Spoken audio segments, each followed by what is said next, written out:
Hello everyone, welcome back to the channel. Today in this video, we are going to discuss about Terraform null resource type. We'll learn what are the null resource types, how it works, and in which scenario you should be using the null resource type in your infrastructure as code. Hi, my name is Rakesh Suryavanshi and you are watching Be a Learner. Let's first of all understand what is null resource type in Terraform. Null resource types are the resources which you define in Terraform like you define any other resource type. For example, you define the Azure RM resource group to create a resource group in Azure subscription with the help of Terraform. Similarly, you define the null resource type to execute some resources which you have defined in that resource type. Now, what is the difference between null resource type or any other resource type, and why we are calling it a null resource? The reason or the difference between the null resource or any other resource type, the other resource type follows a proper life cycle of the Terraform.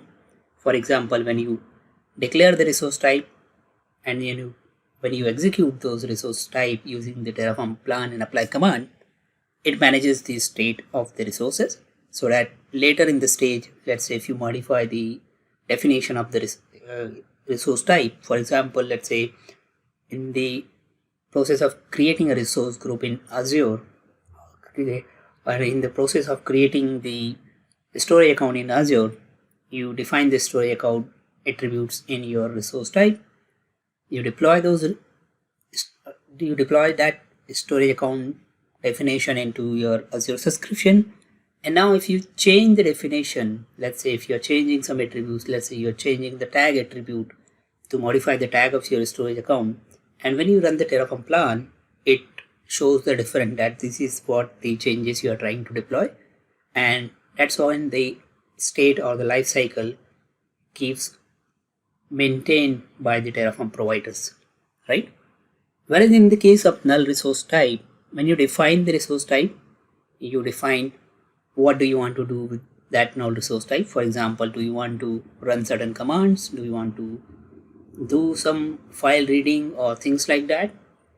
Read-write operation, for example. If so, once you define it and you run for the very first time, it runs and that's it. It runs only for the first time. So later on, let's say in the second run, if you're trying to amend the definition of your null resource type, for example, if you're trying to change some attributes within your null resource type, it's not going to execute because it doesn't follow the life cycle like the other resource used to follow.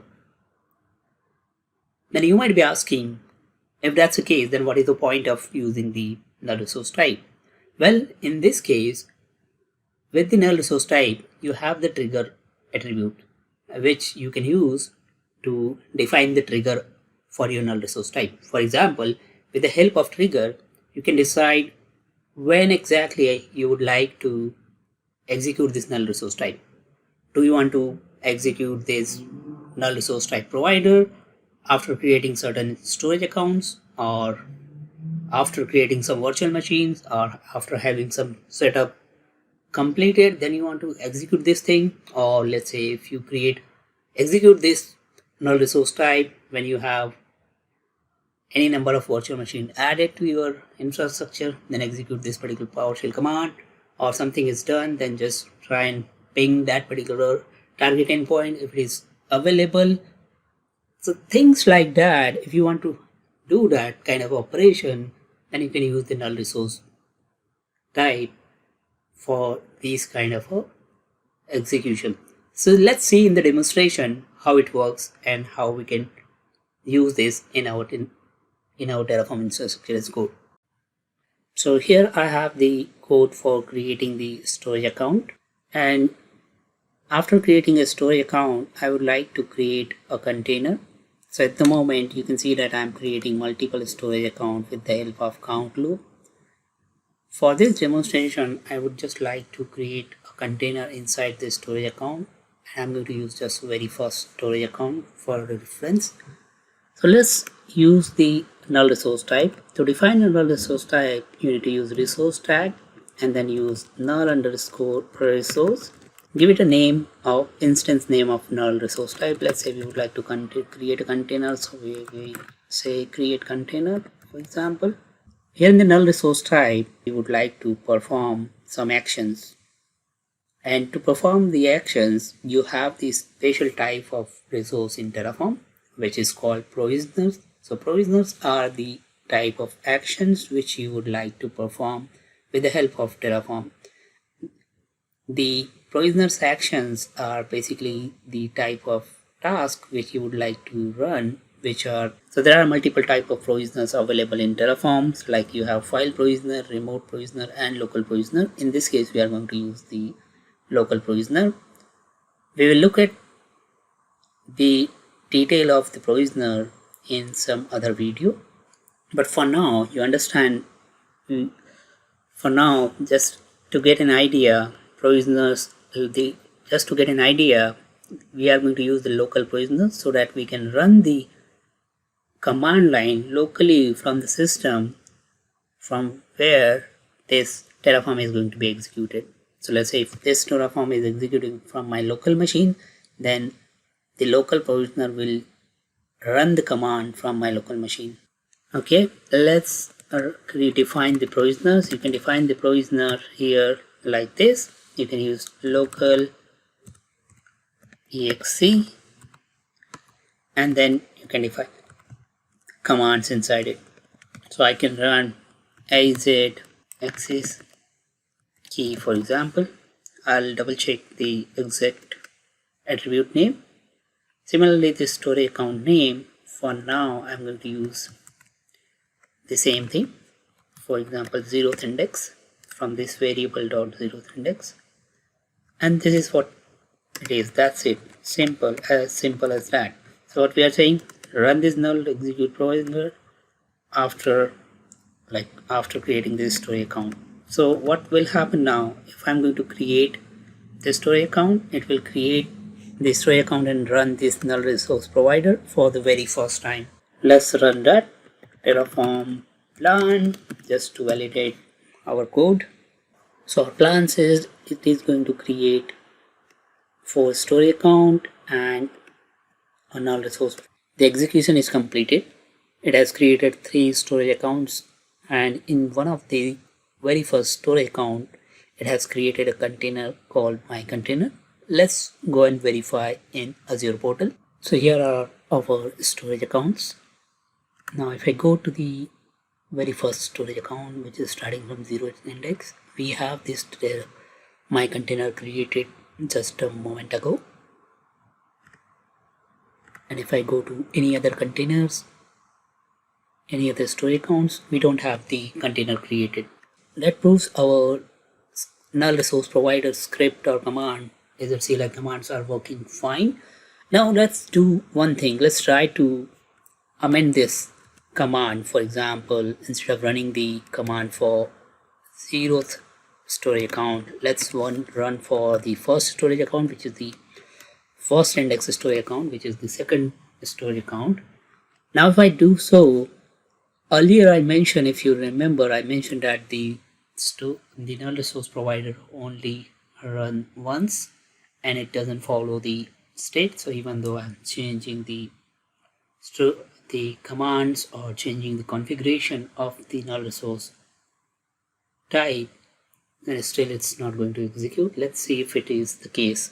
So in normal Terraform code, what used to happen is, as we have changed the command, earlier it is for 0th index first storage account, now we have changed it to second storage account. In the typical Terraform state management scenario, it would have deleted the container from first storage account and created the container into second storage account, but this is not the way null resource provider works. It runs only for the very first time, and then later on it never runs. And you can see that, as we have expected, even though we have changed our configuration or the null resource configuration, like we have changed our command parameters, but still it is not working. It hasn't deployed anything. Let's say we would like to execute or run this null source type every time when the new story account is going to be created, so that that new story account would have this my container created by default. If that's our assignment, then how do we do that? For that, we need to use the triggers option. So in the resource provider, we have the triggers option. So you can use the trigger and then you can define the trigger. How do you want to use it? So let's say I'll say trigger equals to the ID. You can give it any name here. And then how do I want to calculate this ID? Basically, you are creating a ID or trigger ID, and we would like to know when this is going to be changed, for example.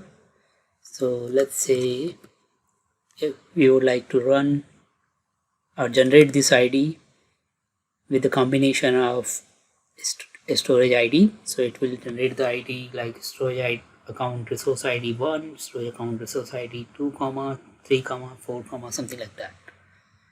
So let's run this now, if it works. So we have seen that now it is trying to reflect the changes because the ID is changed now. Earlier the ID was some random number string, but now as we have changed the trigger point, so ID is going to be changed and it's basically going to update the or run that particular command. So let's see how it works. And our Terraform apply command is completed. It has created the container with the help of resource command. So now, even though let's say in future I'm going to increase or decrease the number of storage account, so this ID is going to be changed and this null resource type will make sure it will run because the IDs are going to be changed. Thanks for watching the video. I hope you find this useful.